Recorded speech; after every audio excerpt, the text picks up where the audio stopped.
உங்க வாழ்க்கையில தீராத துன்பம் தீராத துயரம் இருந்துகிட்டே இருக்கு அப்படின்னா இந்த ஒரு கடவுளுடைய ஒரு மந்திரம் போதும் அது எல்லாமே பறந்து போயிரும்னு சொல்றாங்க. அது என்ன மந்திரம், என்ன கடவுள் அப்படிங்கிறது தான் இந்த வீடியோ பதிவுல நம்ம பார்க்க போறோம்.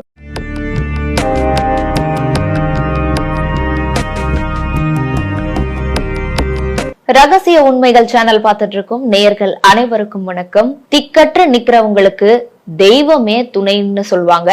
அந்த பழமொழிக்கு ஏற்ப நம்ம வாழ்க்கையில சொல்லவே முடியாத துன்பங்கள், சொல்லவே முடியாத துயரங்கள், தீர்க்கவே முடியாத துன்பம் துயரங்கள்லாம் இருக்கும்போது நம்ம கடைசியா போய் சரணாகதி ஆகுறது இறைவன் கிட்டதாங்க. அப்படி திக்கற்று இருக்கிறவங்களுக்கு எல்லாம் துணையா இருந்து அவங்கள துன்பத்துல இருந்து மீட்டு கொண்டு வர்றது முருகப்பெருமான்னு நம்ம தமிழ்நாட்டுல எல்லாராலையும் நம்பப்படுது.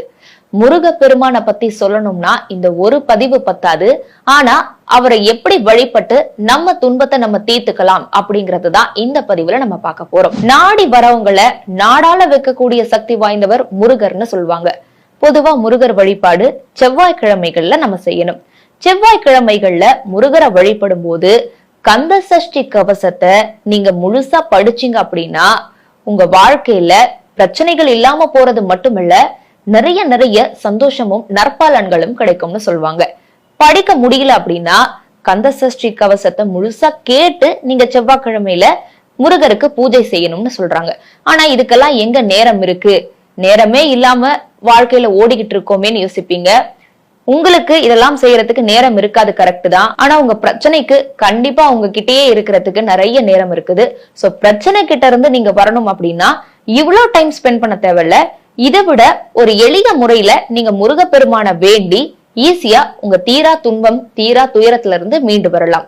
அது என்ன அப்படின்னா, ஓம் ஐம் ரீம் வேல் காக்க, இந்த மந்திரத்தை நீங்க தொடர்ந்து செவ்வாய்க்கிழமைகள்ல முருகர் கிட்ட ஒரு 5 நிமிடத்துக்கு, முடிஞ்சா 5 நிமிடத்துக்கும் மேல உங்களுக்கு எவ்வளவு ஃப்ரீ டைம் இருக்கோ செவ்வாய்க்கிழமைகள்ல முருகர் கிட்ட ஜபிச்சீங்க அப்படின்னா தீர்க்க முடியாத துன்பம்னு எதுவுமே இல்ல.